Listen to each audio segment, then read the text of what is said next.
हाल ही में ये post internet पे बहुत वायरल हो रही थी। इसका रीजन ये है कि जो 5 शार्क्स हैं उनमें से 4 शार्क्स बनिया कम्युनिटी से बिलोंग करते हैं। अमन गुप्ता, पीयूष बंसल, अनुपम मित्तल और रितेश अग्रवाल, ये चारों बनिया हैं। ऑल्दो इंडिया में जो बनिया कम्युनिटी है उसकी पॉपुलेशन सिर्फ 2% है, लेकिन इस कम्युनिटी ने फ्लिपकार्ट, स्नैपडील, मिंत्रा, इमामी, एयरटेल, वेदांता जैसी कंपनीज बनाई है। अब हम में से कई लोग बोलेंगे कि ठीक है, इनका बोलबाला इंडिया में ही है, बाहर कौन पूछता है, लेकिन ऐसा नहीं है। चाइनीज, ज्यूइश और बनिया, ये 3 मेजर ऐसी कम्युनिटीज हैं जो बिजनेस में वर्ल्ड में टॉप 3 पर है। ओके, तो आज हम देखते हैं कि बनियाज में ऐसी कौन सी टॉप 5 क्वालिटीज हैं जिसकी वजह से ये बनिया नहीं दी बनिया बन चुकी है।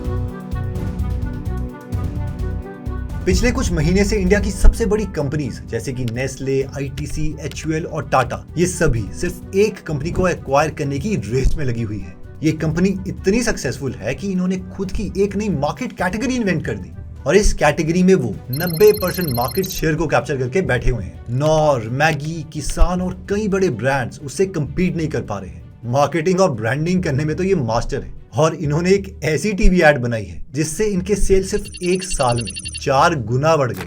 हम बात कर रहे हैं कैपिटल फूड्स के बारे में, जिनके 2 फेमस प्रोडक्ट के बारे में हर इंडियन ने सुना है। पहला है चिंग्स सीक्रेट और दूसरा है स्मिथ एंड जोन्स। देसी चाइनीज के नाम से चिंग्स ने अपनी खुद की फूड कैटेगरी इन्वेंट कर दी है और इसकी पॉपुलैरिटी तो हम में से ज्यादा लोग जानते ही हैं। 1980s में एम्स ने एक रिसर्च करी थी जिसके अकॉर्डिंग जो इंडियंस हैं उन्हें चाइनीज फूड बहुत अच्छा लगता है और मुंबई में सिर्फ पिछले 3 सालों में 10,000 से ज्यादा चाइनीज स्टॉल खुले थे।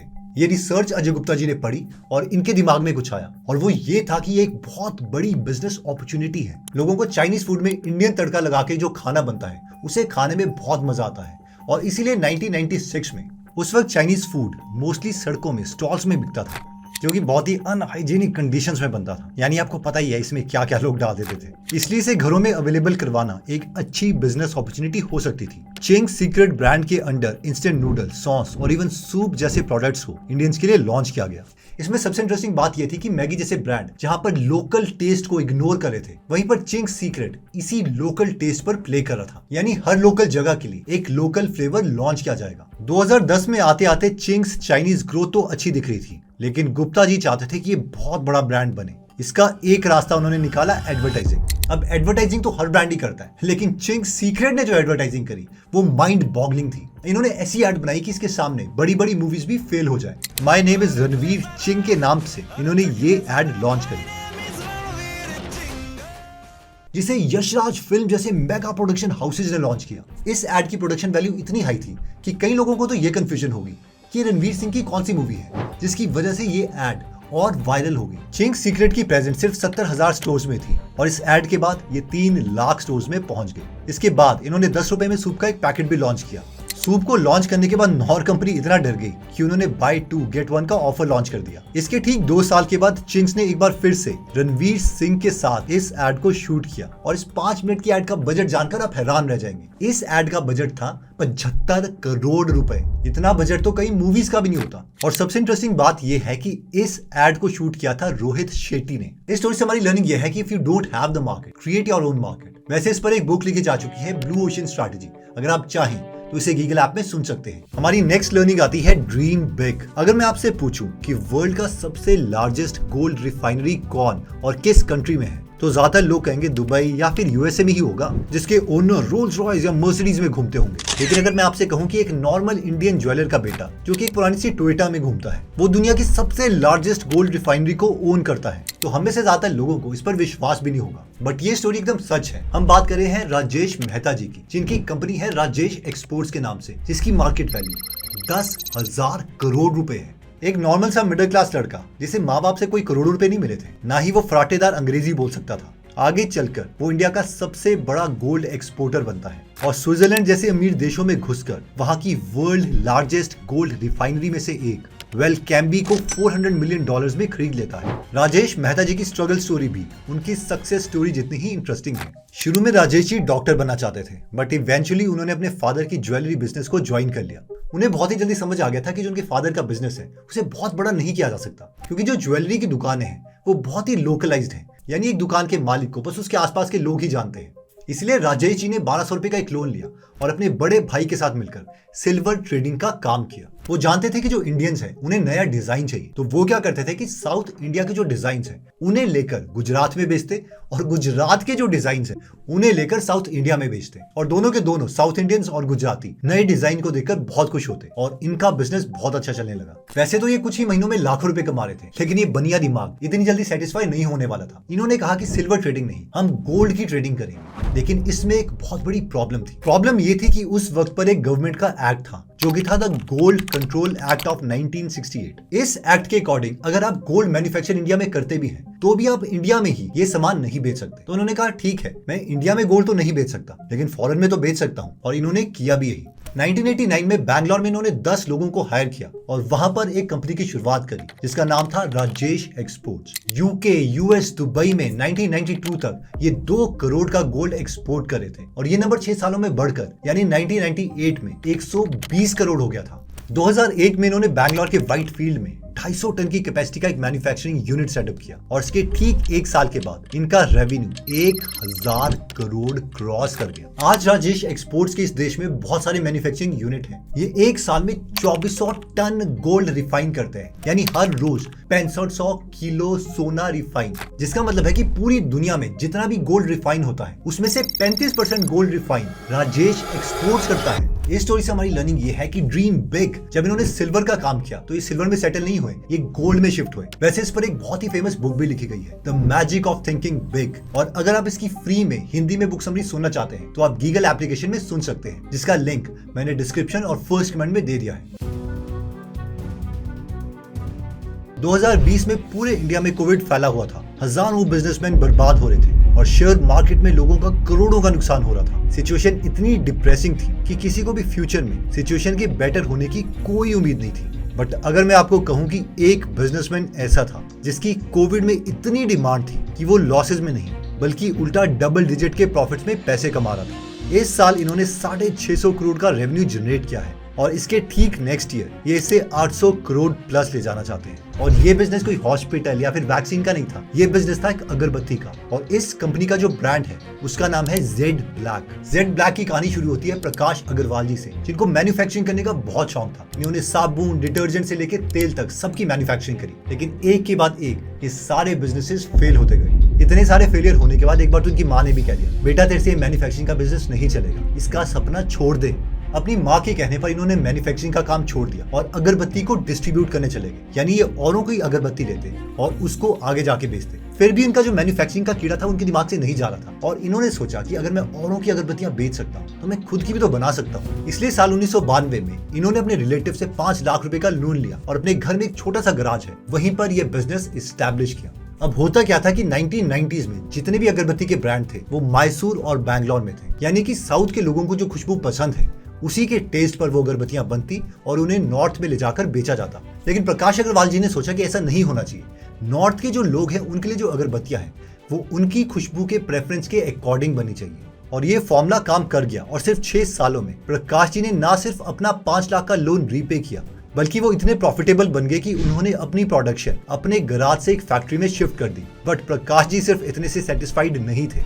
2000 में उन्होंने देखा कि इंडिया में ज्यादातर अगरबत्तियां ब्रांड्स किसी भी नाम से और किसी भी फोटो से पैकेज करके बेची जा रही है और कोई मार्केटिंग ठीक से कर ही नहीं रहा। प्रकाश जी ने एक अच्छा ब्रांड बनाने के लिए एक नया प्रोडक्ट लॉन्च किया जिसका नाम दिया गया जेड ब्लैक। इसमें 2 क्वालिटीज थी। पहली, इसको प्रीमियम दिखाने के लिए जो इसके अंदर फ्रेग्रेंसेस थी वो मोगरा या फिर चंदन की थी, और इसकी पैकेज के ऊपर ब्रांडिंग करी 2 दिग्गजों ने। पहले थे ऋतिक रोशन और दूसरे थे MS धोनी। प्रकाश जी जानते थे कि अगर कस्टमर मार्केट में आएगा और उसे अगरबत्तियों के इतने सारे पैकेट्स दिखाई देंगे जिसमें ऋतिक रोशन और MS धोनी का पोस्टर होगा तो वो उन्हीं अगरबत्तियों को प्रेफर करेंगे, और ऐसा हुआ भी, और इसीलिए ये प्रोडक्ट बहुत ही सक्सेसफुल हो गया। तो इस स्टोरी से हमारी लर्निंग ये है कि ब्रांडिंग इज इंपॉर्टेंट। देखिए कस्टमर की साइकोलॉजी को इन्होंने बारीकी से समझा कि जो दिखता है वही तो बिकता है। आज जेड ब्लैक इंडिया की टॉप 3 अगरबत्ती ब्रांड्स में से एक है और ITC जैसी मल्टी-बिलियन डॉलर कंपनी को ये टफ कंपटीशन दे रही है और 30 कंट्रीज में ये अपनी प्रेजेंस ऑलरेडी बना चुकी है। हमारा थर्ड लेसन है कि कीप लर्निंग। 1970 में कोलकाता की बागड़ी मार्केट में 2 बेस्ट फ्रेंड्स आते हैं अपना टेलकॉम पाउडर लेके। एक दुकानदार को उसका प्राइस बताते हैं। उस दुकानदार को इतना गुस्सा आता है कि वो उन्हें ऑलमोस्ट धक्के देके बाहर निकालता है। बट इसके कुछ दिनों के बाद वही स्टोर ओनर 2 स्टाफ मेंबर्स को भेजता है ताकि वो इन लोगों को वापस लेके आए। और बागड़ी मार्केट के बाकी भी दुकानदार इन दो दोस्तों को ढूंढते हैं क्योंकि इनके प्रोडक्ट में कुछ इंटरेस्टिंग बात थी। ये कहानी है राधे श्याम अग्रवाल और राधे श्याम गोयनका जी की, और इनकी कंपनी का नाम है इमामी, जो 20,000 रुपए के इन्वेस्टमेंट से शुरू हुई थी और आज ये कंपनी साल में 20,000 करोड़ का रेवेन्यू जनरेट करती है। ऑथर निखिल ने अपनी बुक रोकड़ा हाउ बनियास डू बिजनेस में इन दोनों दोस्तों की कहानी बताई है। राधे श्याम अग्रवाल जी और राधे श्याम गोयनका जी 5th क्लास से साथ में पढ़ते थे और इन दोनों के मन में हमेशा एक ही चीज थी कि बड़े होकर इन्होंने खुद का बिजनेस स्टार्ट करना है। जब ये कॉलेज में थे तभी ये दुकानों में आते और वहां पर देखते कि कौन सी किताबें बिक रही है, कौन सा कॉस्मेटिक प्रोडक्ट बिक रहा है, और ज्यादा बिकने वाले प्रोडक्ट ये एक मार्केट से सस्ते दाम पे लेते, उसे रिक्शा में डालते, हाथ से खींच के उस रिक्शा को ले जाते और दूसरी मार्केट में उसी को एक मार्जिन में बेच देते। कॉलेज कंप्लीट करने के बाद इन्होंने 20,000 रुपए का लोन लिया और कैम्पको केमिकल्स करके एक कंपनी बनाई। ये कंपनी अपना कुछ भी नहीं बनाती थी। ये क्या करते थे, जो कॉस्मेटिक के ज्यादा बिकने वाला सामान है उसे खरीदते और उसे नए पैकेट में डाल देते और उसी पैकेट को एक नया प्रोडक्ट कह के लोगों को बेच देते। अब क्योंकि ये खुद का कुछ तो बना नहीं रहे थे, इसलिए जो उनका प्रॉफिट मार्जिन है वो बहुत ही कम था। अब ऑब्वियसली इस तरीके का बिजनेस बहुत बड़ा तो होना नहीं था, इसलिए इन्होंने इस कंपनी को बंद किया और इन्होंने डिसाइड किया कि किसी बड़ी कंपनी में जाकर काम करेंगे जहां पर इन्हें कुछ समझ आए कि एग्जैक्टली बिजनेस किया कैसे जाता है। और इसके लिए इन्होंने के बिरला और आदित्य बिरला ग्रुप में 5 साल तक सीनियर पोजीशंस में काम किया। 1970s में इन्होंने ऑब्जर्व करना स्टार्ट कर दिया था कि जो इंडियन ब्रांड है और इंटरनेशनल ब्रांड है उनकी पैकेजिंग एकदम सेम है, और साथ में होता यह था कि किसी भी प्रोडक्ट में अगर फॉरेन नाम आ जाए तो इंडियन कंज्यूमर बहुत एक्साइट होकर उसी प्रोडक्ट को खरीदते थे। और इन्होंने सोचा कि यही है इनकी नेक्स्ट बिजनेस अपॉर्चुनिटी, और इन्हीं लर्निंग के साथ इन दोनों ने इमामी को लॉन्च किया। उस टाइम इन्होंने देखा था कि चाहे पॉन्ड्स है या नाइसिल है, वो सारे के सारे एक ही सिमिलर टीन के डब्बे में आते हैं, इसलिए कंज्यूमर जब दुकान में घुसता है तो उसे लगता है कि यार ये तो सब सेम है। और इन्होंने क्या किया, इन्होंने एक प्लास्टिक का खूबसूरत पैकेट बनाया और उसके अंदर अपना पाउडर डाला। इस प्रोडक्ट को कस्टमर एक प्रीमियम नजर से देखे, इसलिए इन्होंने इस पैकेट के ऊपर एक गोल्डन कलर की लेबलिंग लगा दी, और इस स्ट्रैटेजी की वजह से ये प्रोडक्ट इंस्टेंट हिट रहा। अपने दूसरे प्रोडक्ट्स जैसे कि कोल्ड क्रीम को इन्होंने छोटे और सस्ते सैशे में बेचा, जो कि उस वक्त कोई भी नहीं कर रहा था। इनकी ये इनोवेशन स्ट्रैटेजी बहुत सक्सेसफुल रही और सिर्फ कुछ ही सालों में इमामी पॉन्ड जैसी बड़ी कंपनीज को टक्कर दे रहा था और 25% मार्केट कैप्चर कर लिया था। 2008 में इन्होंने जंडू का टेक ओवर किया और अपने प्रोडक्ट्स को डाइवर्सिफाई किया। खाने के तेल से लेकर ये च्यवनप्राश की कैटेगरी में भी आए और आज ये एक $multi-billion कंपनी है। इस स्टोरी से हमारी लर्निंग यह है कि अगर कोई पूरे फोकस के साथ पूरी जिंदगी एक ही चीज में लगा रहता है तो ऐसे लोग लोन लेकर भी पॉन्ड जैसे प्रोडक्ट को टक्कर दे देते हैं।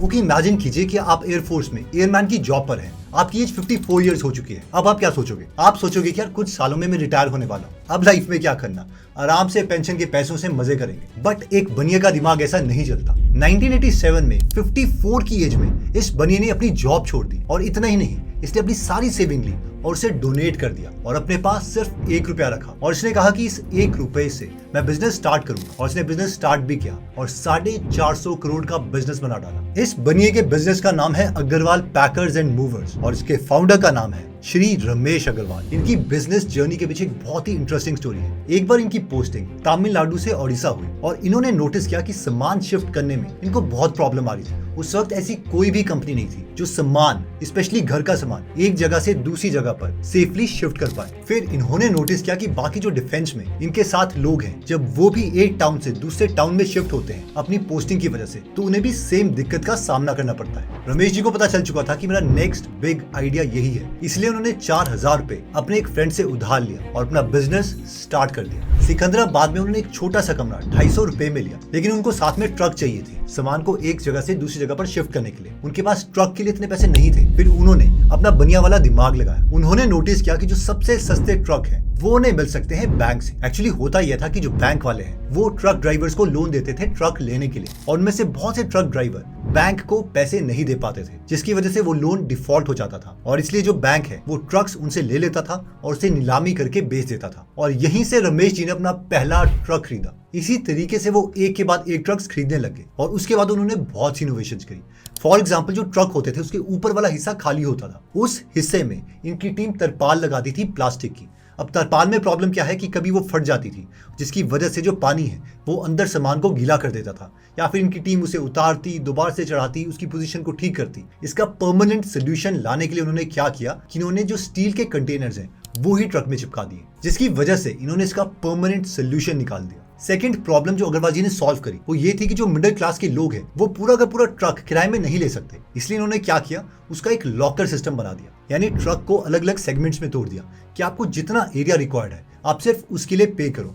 यानी अगर मुझे थोड़ा सामान भेजना है तो मैं सिर्फ उस लॉकर का छोटा सा टुकड़ा लूंगा और वहां पे सामान भेज दूंगा, जिससे मुझे भी चीप पड़ेगा और उनको जो कस्टमर्स हैं वो भी ज्यादा मिलेंगे। इसीलिए इस पॉइंट से हमारी लर्निंग ये है कि observe the problem and give innovative solution, जैसे कि अग्रवाल जी ने दी। इसी वजह से जो बिजनेस सिर्फ 4,000 रुपए के लोन से स्टार्ट हुआ था, आज इनका गोल 5,000 करोड़ रेवेन्यू करने का है। वैसे ये 5 लर्निंग्स है जो आज हमने सीखी। अगर आप चाहें तो आप इसका स्क्रीनशॉट ले सकते हैं। इसके अलावा हमने गुजरातीज और मारवाड़ी के बिजनेस सीक्रेट्स को भी अच्छे ढंग से एनालाइज किया है, जो आप चाहें तो इन 2 वीडियोस में देख सकते हैं। जय हिंद।